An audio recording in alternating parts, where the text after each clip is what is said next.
This is the story of an engineering dream that has captivated Australia for over 140 years. The audacious plan to flood the continent's desert heart with ocean water and transform one of the driest places on Earth into a vast inland sea. Since 1883, engineers and politicians and visionaries have proposed splitting Australia open with massive canals, diverting rivers across mountain ranges, and filling a lakebed that sits 15 meters below sea level. They believed it would change the climate, green the desert, and reshape a nation. But here's what you need to know from the start. Despite the headlines, despite the political revivals, despite generations of enthusiasm, this project is not being built. Every official government study has rejected it, and the science behind its central promise has been thoroughly debunked. So why does this idea keep coming back? And what would it actually take to bring the ocean into Australia's red center? To understand this dream, you first need to understand the place at its center. Kati Thanda Lake Eyre sits in South Australia, roughly 700 kilometers north of Adelaide, and it holds a geographic distinction that sparked more than a century of scheming. 15 meters below sea level, making it Australia's lowest point. A full lake covers more than 9,500 square kilometers, larger than the island of Cyprus. Here's the remarkable thing though. Lake Eyre almost never fills. For most of its existence, it's a dry salt-crusted expanse baking under the outback sun. Rivers flow toward it from Queensland, but the water evaporates or soaks into the sand long before reaching the lakebed, and what arrives disappears just as quickly. 1.2 million square kilometers of drainage area, roughly 1/6 of Australia's entire landmass, and still the lake sits empty. When British geologist John Walter Gregory published his book, The Dead Heart of Australia, in 1906, he captured a national anxiety, because here was a continent with a vast, seemingly useless interior, and surely something could be done about that.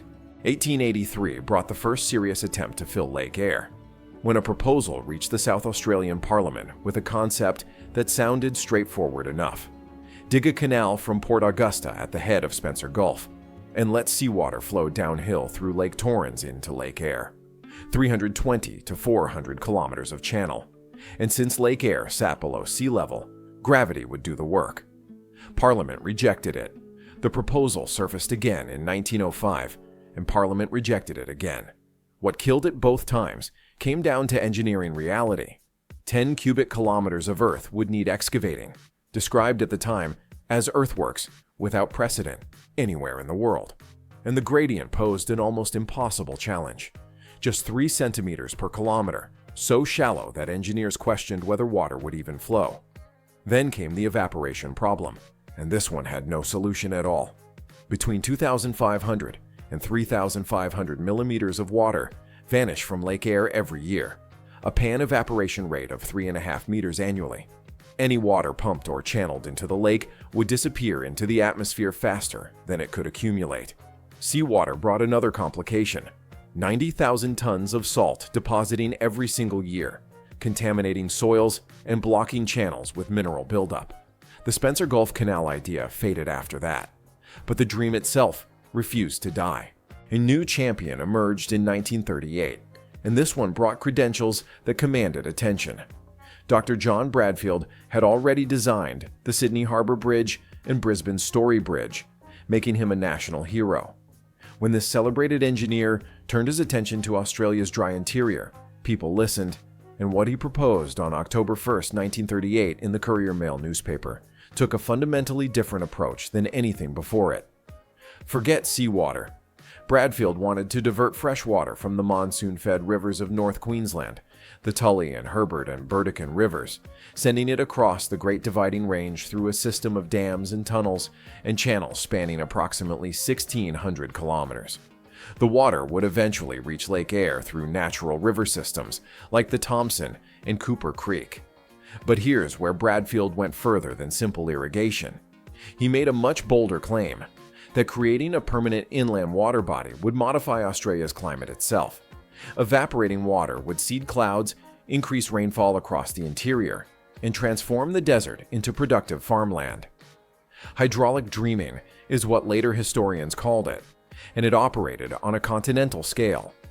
Prime Minister Robert Menzies dismissed both Bradfield and his scheme the following year.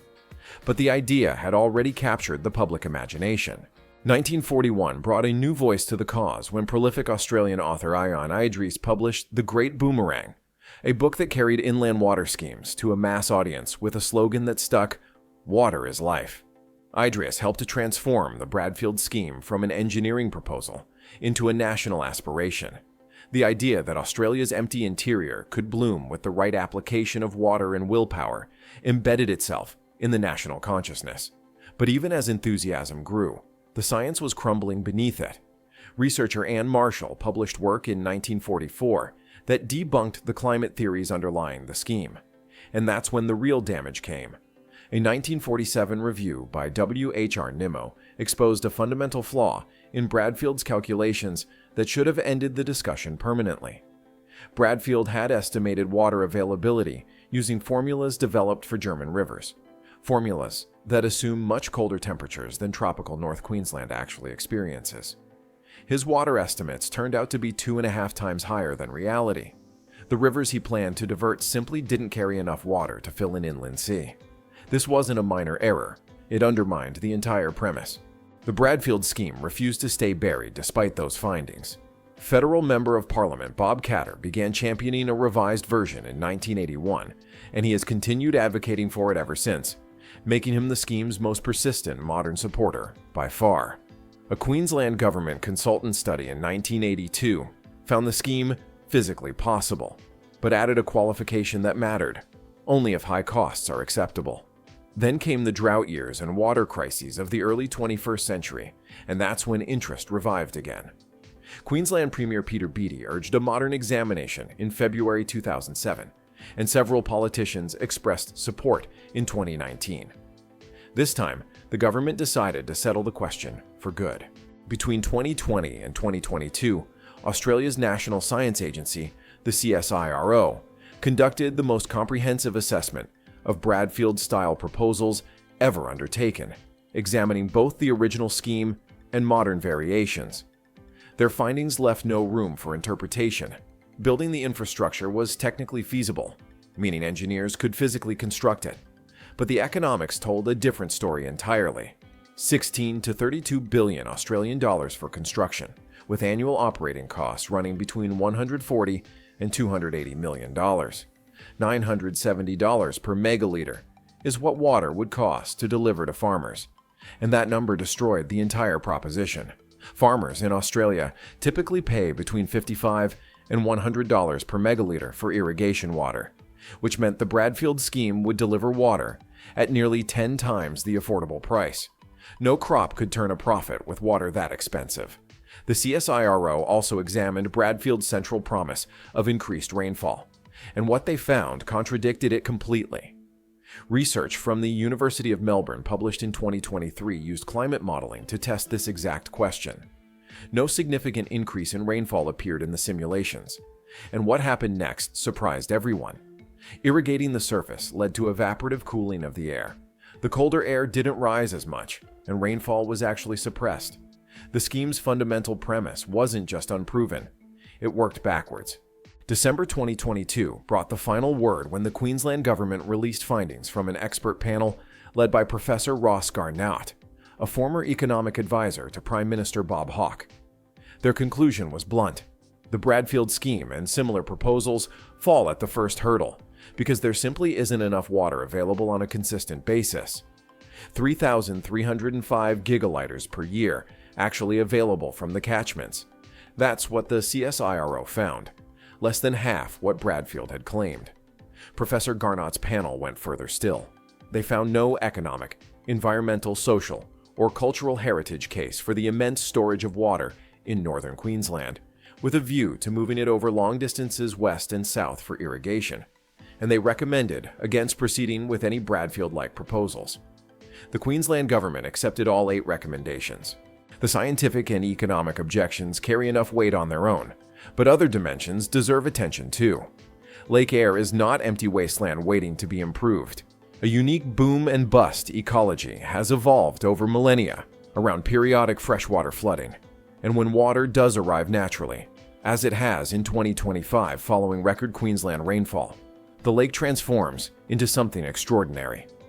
200,000 pelicans gathered at Lake Eyre during the 1989-1990 flood, representing 80% of Australia's entire pelican population. Filling the lake permanently with seawater would create a hypersaline dead zone and destroy this ecosystem entirely. And then there's the matter of whose land this actually is. Kati Thanda Lake Eyre is sacred country to the Arabana people, and the federal court recognized their native title in 2012. The lake occupies a central place in Arabana dreaming.